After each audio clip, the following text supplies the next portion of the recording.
नमस्कार, द नगरी न्यूज की खास पेशकश खबर दिन भर में आपका स्वागत है। मैं हूँ दीक्षा शर्मा। चलिए रुक करते हैं दिन भर की बड़ी खबरों की ओर।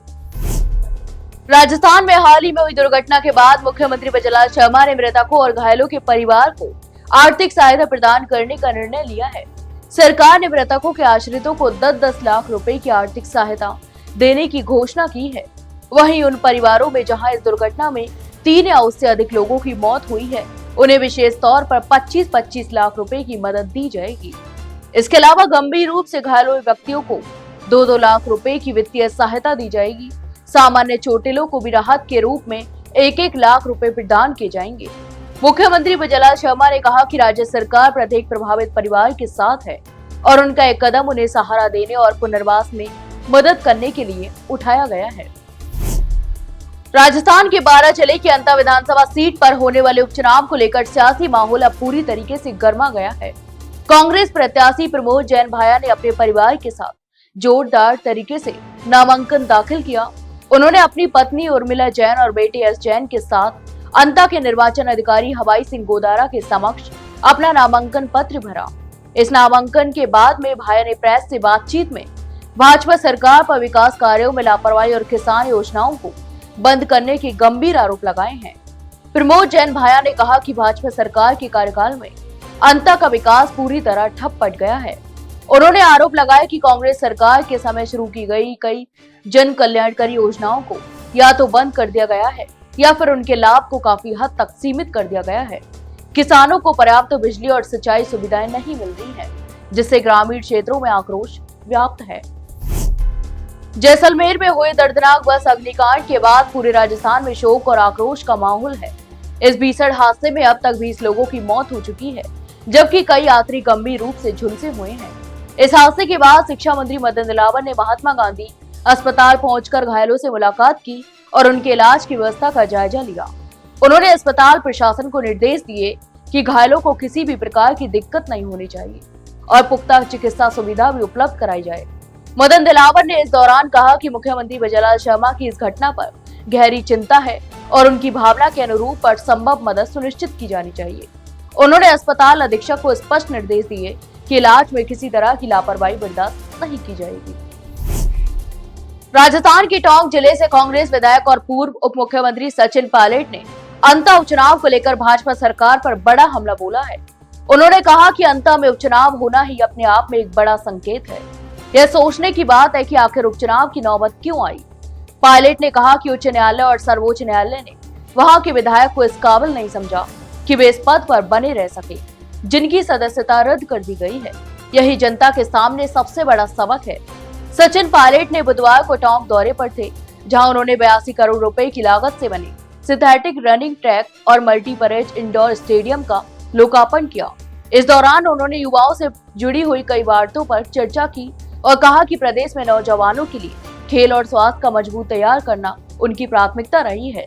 अंत उपचुनाव को लेकर सचिन पायलट ने कहा, यह चुनाव सिर्फ एक विधानसभा सीट का चुनाव नहीं, बल्कि यह सरकार की नीतियों पर जनता का जनमत संग्रह है। राजस्थान में कांग्रेस के पीसीसी अध्यक्ष और वरिष्ठ नेता गोविंद सिंह डोटासरा ने राज्य की भाजपा सरकार पर एक बार फिर तीखा हमला बोला है। उन्होंने मुख्यमंत्री की कार्यप्रणाली और सरकार की संवेदनशीलता को लेकर गंभीर आरोप लगाए हैं।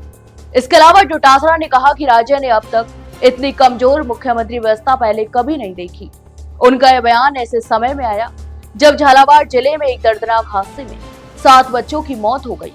तो वहीं डोटासरा ने ट्विटर के माध्यम से लिखा कि मुख्यमंत्री इस दुखद घटना के बाद भी वहां जाकर संवेदना व्यक्त नहीं कर पाए। उन्होंने इसे सरकार की लापरवाही और जनता के प्रति उदासीनता का प्रमाण बताया। उनके अनुसार भाजपा सरकार गूंगी बहरी दलित किसान विरोधी पर्ची सरकार है, जिसमें जनता की आवाज और उनकी समस्याओं की सुनवाई का कोई प्रावधान नहीं है। राजस्थान हाईकोर्ट ने प्रदेश के जर्जर स्कूलों की स्थिति को लेकर सरकार को कड़ी फटकार लगाई है। अदालत ने कहा कि स्कूलों की मरम्मत का काम केवल कागजों में न दिखे, बल्कि धरातल पर इसका परिणाम स्पष्ट होना चाहिए। कोर्ट ने यह भी निर्देश दिया कि स्कूलों में हो रही मरम्मत कार्यों का निरीक्षण पीडब्ल्यूडी के बजाय किसी स्वतंत्र एजेंसी से कराया जाए, ताकि ठेकेदारों की लापरवाही से होने वाली दुर्घटनाओं से बचाया जा सके। जस्टिस महेंद्र गोयल और जस्टिस अशोक कुमार जैन की खंडपीठ ने यह आदेश झालावाड़ में स्कूल बिल्डिंग गिरने से विद्यार्थियों की मौत के बाद यह फैसला लिया है। अदालत ने राज्य सरकार को 31 अक्टूबर तक इस मामले में विस्तृत योजना प्रस्तुत करने का निर्देश दिया है।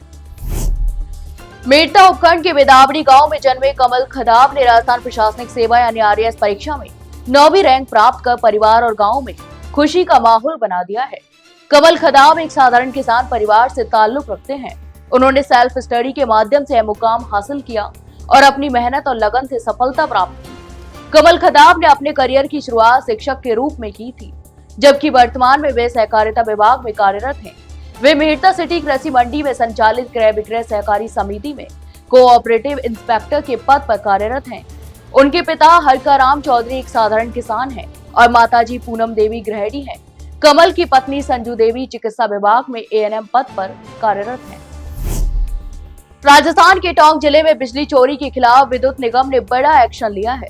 जिले भर में विजिलेंस टीमों और बिजली विभाग की कई टीमों ने एक साथ अलग अलग क्षेत्रों में कार्रवाई की, जिसमें कई टेम्पर्ड मीटर और डायरेक्ट वायरिंग के मामले पकड़े गए। टोंक शहर में कुल 150 से अधिक अवैध कनेक्शनों पर कार्रवाई की गई। इस कार्रवाई में विजिलेंस टीमों के साथ भारी पुलिस बल जाब्ता भी किया गया था, ताकि किसी प्रकार की अप्रिय घटना से बचा जा सके। शहर के विभिन्न क्षेत्रों जैसे पुरानी टोंक, काली पलटन, गड्ढा पहाड़िया, धन्न थालाई, 5 बत्ती, काफिला बाजार में अवैध बिजली कनेक्शन पाए गए और उनके खिलाफ कार्रवाई भी की गई। डीडवाना कुचामन पुलिस ने सोशल मीडिया पर अपराधियों का महिमा मंडन करने पर उनके कृत्यों को आकर्षक रूप में प्रस्तुत करने वालों के खिलाफ सख्त कार्रवाई शुरू कर दी है। पुलिस ने सोशल मीडिया सेल के माध्यम से फेसबुक, इंस्टाग्राम, एक्स, यूट्यूब जैसे प्लेटफॉर्म पर निरंतर निगरानी रखी। इसका मुख्य उद्देश्य यह सुनिश्चित करना है कि अपराधियों का प्रचार या प्रशंसा किसी भी रूप में स्वीकार नहीं की जाएगी और युवाओं को गलत दिशा में प्रभावित करने वाले तत्वों को समय रहते रोका जा सके। तो वहीं हाल ही के दिनों में सोशल मीडिया पर कुछ यूजर्स द्वारा गैंगस्टरों और अपराधियों के अकाउंट फॉलो करना और उनके वीडियो और फोटो साझा करना तथा उनकी गतिविधियों की प्रशंसा करना सामने आया। इससे समाज में गलत संदेश गया और कुछ युवा प्रभावित हो रहे थे। इसी को ध्यान में रखते हुए पुलिस ने विशेष अभियान चलाया है। राजस्थान में उत्तरी हवा के प्रभाव के कारण राज्य के कई हिस्सों में हल्की सर्दी का अनुभव किया जा रहा है। बुधवार को राज्य के 15 से अधिक शहरों में तापमान 20 डिग्री सेल्सियस के नीचे दर्ज किया गया।